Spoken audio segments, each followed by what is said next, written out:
Dear students, आज हम लोग जानेंगे कि 15वें राष्ट्रपति के रूप में माननीय श्रीमती द्रौपदी मुर्मू जी का चयन हुआ है और इनके बारे में हम लोग कुछ चीज़ें जानेंगे और इनकी लाइफ के स्ट्रगल्स को हम लोग यहाँ पे जानेंगे कि किस तरीके से इन्होंने अपने पूरी लाइफ में संघर्षों को देखा है। तो संघर्ष के चलते घाव लगने रहते हैं, संघर्ष के चलते घाव लगने रहते हैं, पर इनके बावजूद भी कितने कदम बिना रुके चलते रहते हैं और ऐसे ही कदम चलते रहे हैं श्रीमती द्रौपदी मुर्मू जी के। तो इनके बारे में हम लोग जानेंगे और हमारे लिए जानना बहुत ज़्यादा इम्पोर्टेंट है। हम लोगों को पता होना चाहिए कि जो हमारे अभी नवनिर्वाचित राष्ट्रपति हैं उनके बारे में हमें जानकारी होनी चाहिए। तो मैं आपको बताना चाहूँगी कि मुर्मू जी 15वें राष्ट्रपति के रूप में चयनित हुई हैं और अगर हम कहें कि ये पहली महिला हैं जो आदिवासी क्षेत्र से आई हैं। 2015 में ये महिला राज्यपाल भी रही हैं जो आदिवासी क्षेत्र से हैं। अब हम लोग जानेंगे कि इनकी पूरी लाइफ में जो इनकी पर्सनल लाइफ रही है वो बहुत ही स्ट्रगल से भरी हुई रही है और जिससे हमें कहीं ना कहीं प्रेरणा मिलती है कि इतने संघर्षों के बावजूद भी हमें आगे बढ़ते रहना चाहिए या इन संघर्षों को पीछे छोड़कर हमें अपनी लाइफ में हमेशा आगे मूव करते रहना चाहिए। अगर मैं इनके संघर्ष की मिसाल आप लोगों को बताऊं तो 2009 में इनके बेटे की मृत्यु हो गई थी। 2009 में जब बेटे की मृत्यु हुई तो ये बहुत ज़्यादा डिप्रेशन में चली गई थी। जैसे ही ये इस डिप्रेशन से बाहर निकलती तो 2013 में एक सड़क दुर्घटना में इनके दूसरे बेटे की मृत्यु हो गई। अब देखो, आप समझ सकते हो कि बैक टू बैक इतना बड़ा दुख और इतनी बड़ी परेशानी उनके ऊपर आई तो वो बहुत ज़्यादा डिप्रेशन में चली गई थी। जैसे ही वो इस डिप्रेशन से भी थोड़ा सा मूव ऑन करती 2014 में उनके पति की मृत्यु हो गई। तो आप समझ सकते हैं कि उस टाइम 3 बच्चे थे, उनमें से 2 की मृत्यु हो गई, हस्बैंड की भी डेथ हो गई। अब एक बेटी है जो उनके साथ रहती है। तो आप समझ सकते हैं कि जब 2014 तक उनकी जो पर्सनल लाइफ में इतना बड़ा उन्हें परिवर्तन नजर आया और इतना दुखों का पहाड़ उनके ऊपर टूटा, तो आप देख सकते हो कि वो कैसे आगे उन्होंने मूव किया होगा।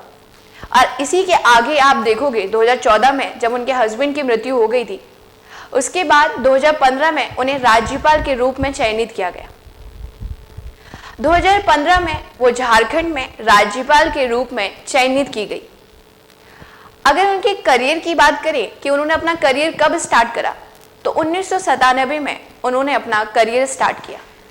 तो आप समझ सकते हैं कि कितने पेनफुल कंडीशन से वो गुजरी हैं। तो कहते हैं ना, जो पावरफुल लोग होते हैं जिन्हें कुछ कर गुजरने की चाहत होती है वो डेफिनेटली इतिहास रचते हैं और ऐसा ही इतिहास रचा है माननीय श्रीमती द्रौपदी मुर्मू जी ने। तो आप सभी लोगों को मैं ये भी बता दूं कि ये एकदम साधारण परिवार से बिलोंग करती हैं, एकदम लोअर मिडिल क्लास फैमिली से बिलोंग करती हैं। जैसे कि हम लोग कहते हैं कि जिनका फैमिली बैकग्राउंड बहुत अच्छा होता है वही अपनी लाइफ में बहुत ज़्यादा अच्छा कर पाते हैं, या जिन्हें बहुत ज़्यादा फैमिली सपोर्ट मिलता है वही बहुत अच्छा कर पाते हैं। तो ये कहीं ना कहीं उन सभी के लिए एक प्रेरणा का स्रोत है जो कि एक मध्यम वर्गीय परिवार से बिलोंग करते हैं। तो अगर इनके बारे में मैं आपको बताना चाहूँ तो ये एकदम साधारण परिवार से बिलोंग करती हैं। साथ ही साथ जो इनका व्यक्तित्व है, जो इनकी पर्सनालिटी है, वो पूरी तरीके से ज़मीन से जुड़ी हुई है। और इनका जो जन्म हुआ है वो 1947 के बाद हुआ है। 20 जून 1958 में इनका जन्म हुआ है।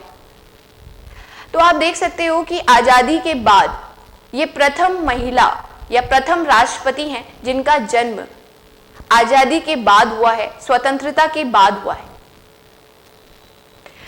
अब आगे अगर मैं इनके बारे में आपको बताना चाहूँ तो आपको ये भी पता होना चाहिए कि 20 जून 1958 में इनका जन्म हुआ था। और आप देख सकते हो कि कहीं ना कहीं अगर हम लोग कहें कि 2 ऐसे नेता हैं जिनका जन्म 1947 के बाद हुआ है, या हम ये कह सकते हैं कि हमारी स्वतंत्रता के बाद हुआ है, जिसमें कि पहले नरेंद्र मोदी जी हैं जो कि इस वक्त प्राइम मिनिस्टर के पद पर हैं, और इसी तरीके से अब राष्ट्रपति के पद पर श्रीमती द्रौपदी मुर्मू जी हैं। तो कहीं ना कहीं हमारे देश ने एक इतिहास रचा है कि कहीं ना कहीं युवा लोग राजनीति में कदम रख रहे हैं और देश को एक बहुत अच्छी पोजीशन में ले जाने की पूरी कोशिश कर रहे हैं। तो मैं आप लोगों से यही कहना चाहती हूँ कि जब श्रीमती द्रौपदी मुर्मू जी ने इतना संघर्ष झेला, अगर उनके आप पर्सनल लाइफ को देखोगे तो आपको एक के बाद एक बहुत बड़े बड़े संघर्ष आपको नजर आएंगे, लेकिन उसके बाद भी वो अपने काम में कंटिन्यूटी के साथ उन्होंने अपना काम किया और राजनीति में आज वो इस मुकाम पर पहुंची हैं कि उन्हें देश के प्रथम महिला, आदिवासी महिला के रूप में चयनित किया गया।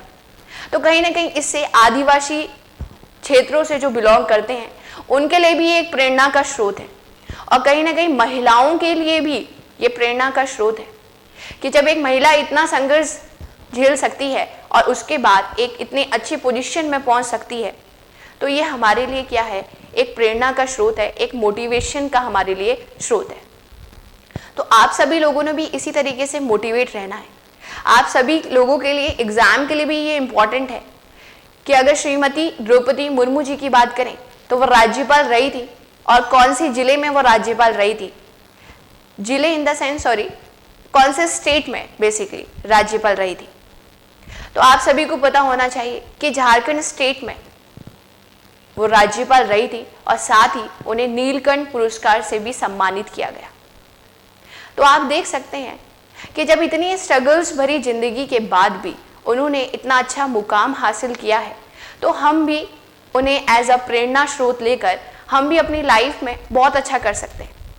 और एक और इम्पॉर्टेंट बात मैं आपको बताना चाहूँगी कि जो उनकी करियर की शुरुआत जब उन्होंने करी थी तो एकदम उन्होंने राजनीति में ही कदम नहीं रखा था। राजनीति में तो उन्होंने 1997 में कदम रखा, उससे पहले उन्होंने जो अपने करियर की शुरुआत करी थी वो क्लर्क से करी थी, और उसके बाद वो असिस्टेंट प्रोफेसर थी, किसी कॉलेज में उन्होंने पढ़ाया था, एक शिक्षक के रूप में उन्होंने कार्य किया था।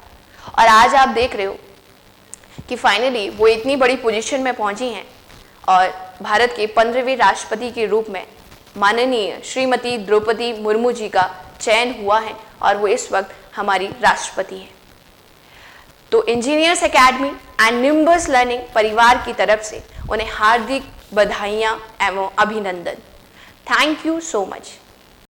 If you really like the video, please hit the like button, share the video, subscribe to our YouTube channel and press the bell icon for the latest updates. Thank you.